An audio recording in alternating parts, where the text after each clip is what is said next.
আসসালামু আলাইকুম, আপনাদের সবাইকে স্বাগত জানাচ্ছি আজকের এই ভিডিও প্রেজেন্টেশনটিতে। আজকে আমরা অনলাইন ক্লাস নিয়ে আলোচনা করছিলাম। প্রথম একটি ভিডিও আপনারা নিশ্চয়ই দেখেছেন অনলাইন ক্লাসের, যেটিতে হচ্ছে কীভাবে জুম মিটিং করতে হবে এবং কীভাবে জুমে ক্লাস নেবেন সে সম্পর্কে, এবং উক্ত ভিডিও সম্পর্কে যদি কোনো কোশ্চিন বা জিজ্ঞাসা থাকে সেটি জানালে আমরা সেই কোশ্চিনগুলোর সমাধান করে দেবো। আর দ্বিতীয়ত আজকে হচ্ছে যে আমরা ধরেন জুম মিটিং হচ্ছে, জুম মিটিংয়ে আমরা বা জুম ক্লাস হচ্ছে, জুমে আমরা হচ্ছে যে স্টুডেন্টরা পার্টিসিপেট করেছে, আপনি ক্লাস নিচ্ছেন।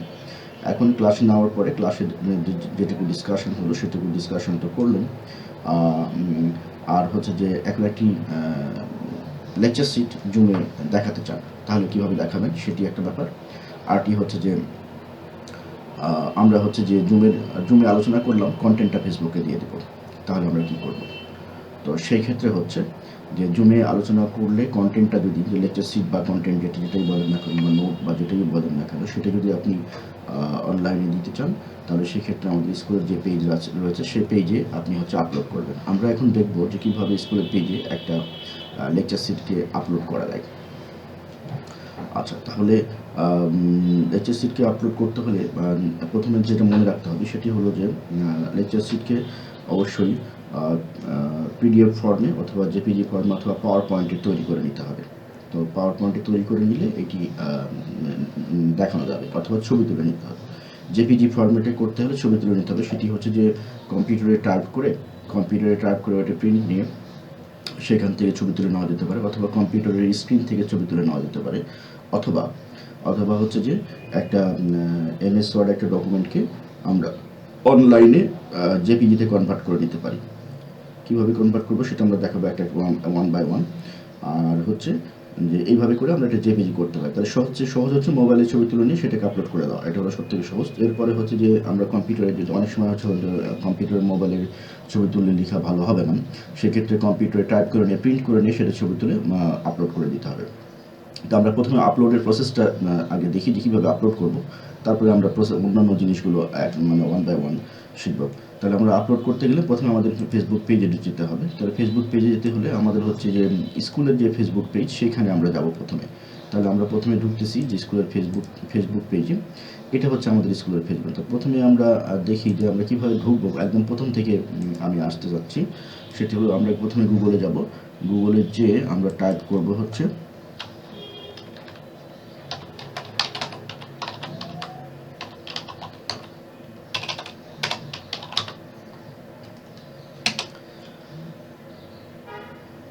এই যে আমরা এখানে আসলাম, তারপরে আমরা হচ্ছে যে এইখানে ক্লিক করব। ক্লিক করলে ইউজার আইডি পাসওয়ার্ড চাইবে, ইউজার আইডি পাসওয়ার্ড দিয়ে আপনারা ঢুকে যাবেন। আর একটা সিস্টেম, এটা হলো একটা সিস্টেম যে আমি গুগল থেকে ঢুকলাম, আরটা হচ্ছে আমরা স্কুলের পেজ থেকেও ঢুকতে পারবো। সেই ক্ষেত্রে কি হবে, সেক্ষেত্রে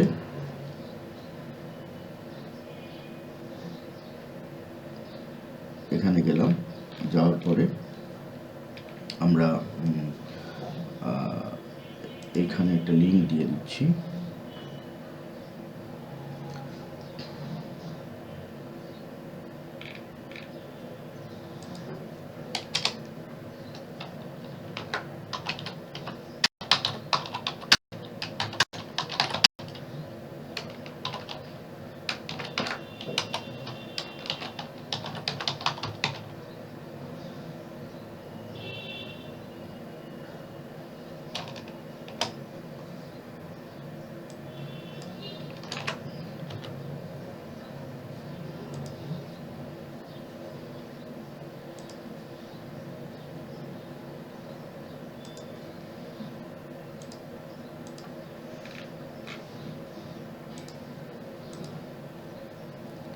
আমরা হচ্ছে একটা লিঙ্ক দেওয়ার চেষ্টা করছি, যে আমরা এইখানেই লিঙ্কটা দিয়ে দিই।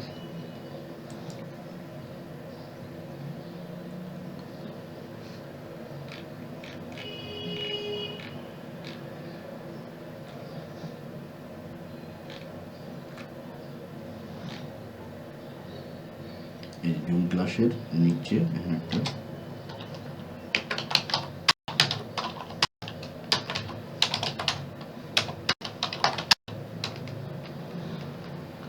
পেজ, এখানে আমরা লিঙ্কটা দিব। স্কুলের পেজটা।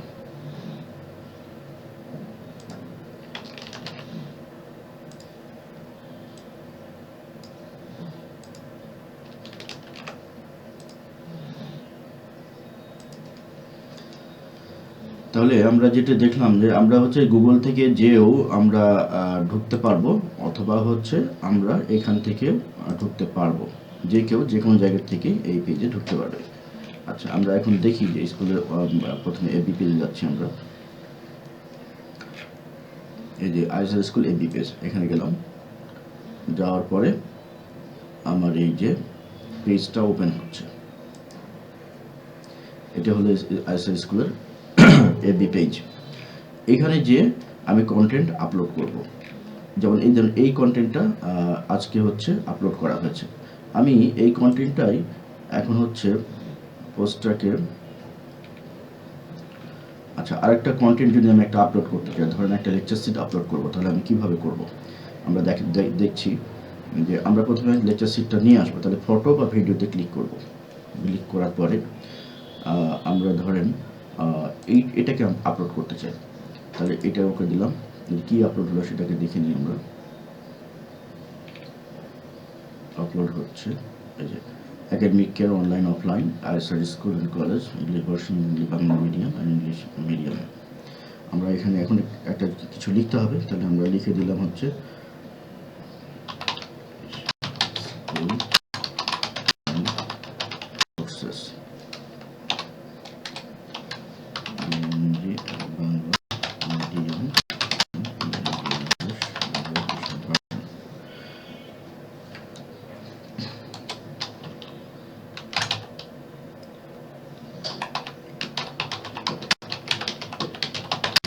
স্কলারশিপ অ্যাভেলেবল, এটুকু লিখলাম।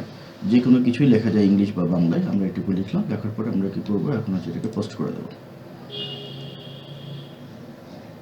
পোস্ট করে দিলে এটা আপলোড হয়ে গেল। তাহলে হচ্ছে এইভাবে আমরা যে কোনো স্কুলের ছবি বা যে কোনো কিছু এখানে আপলোড করতে পারবো। এখন হতো যে এটাতে সবাই আপলোড করতে পারবে কিনা, সবাই আপলোড করতে পারবে না, কারণ হলো যে এখানে পারমিশন দেওয়া নাই। তো আমরা স্কুলের মোবাইল ইমেল থেকে যে মেল আছে স্কুলের ইমেল, সেখান থেকে আমরা দিয়ে দিব। আর টিচারদের আমরা ইমেল অ্যাড্রেস ওপেন করে দেবো। যতক্ষণ না আসে ততক্ষণ পর্যন্ত হচ্ছে লেকচার সিটটা মেল করে দিলেও এখান থেকেও আপলোড করে দেওয়া যাবে। ধরুন অডিও এবং আপনাদের জন্য ক্লাস নিলেন, ক্লাস নেওয়ার পরে যে লেকচার সিটটা, সেই লেকচার সিটটা আমরা এখান থেকে আপলোড করে দিতে পারবো। অর্থাৎ স্কুল আইটিতে জমা দিলে স্কুল আইটি ওটা আপলোড করে দেবে, ওখানে ওদের পাসওয়ার্ড দেওয়া আছে। তাহলে এই হলো টোটালটা, যে আমরা একটা কন্টেন্টকে কীভাবে হচ্ছে আমরা ফেসবুক পেজে, স্কুল পেজে পোস্ট করব, অর্থাৎ লেকচার সিটকে, এবং লেকচার সিটকে কীভাবে আপলোড করব। এখন যদি এমন হয় যে কোনো একটা এমএস ওয়ার্ডে টাইপ করা আছে, তাহলে সেক্ষেত্রে তাকে আমরা কীভাবে মানে আপলোড করব। এখানে আমরা একটা টেস্ট দেখাচ্ছি আপনাকে, সেটি হচ্ছে যে এমএস ওয়ার্ডে যদি থাকে তাহলে সেক্ষেত্রে মানে আমরা আপলোড করতে পারবো কিনা। দেখেন এমএস ওয়ার্ডের একটা আমি নিচ্ছি, আমাদের ডেস্কটপে আছে এরকম। ধরেন এইটাকে যদি আমরা আপলোড করতে চাই, দেখি আপলোড নাই কিনা। এখানে বলছে অ্যাড ফটো ভিডিও, তার মানে কি ফটো এবং ভিডিও মোডে যেটা থাকবে শুধুমাত্র সেটাই আপলোড নেবে, এছাড়া কিন্তু আপলোড নেবে না। তাহলে আমরা কিভাবে ওয়ার্ডের একটা ফাইলকে ইতে কনভার্ট করতে পারি, জেপিজিতে কনভার্ট। তাহলে ওয়ার্ডের একটা ফাইলকে জেপিজিতে কনভার্ট করতে হলে কি করতে হবে? আমরা গুগলে গেলাম, গুগলে যে লিখবো হচ্ছে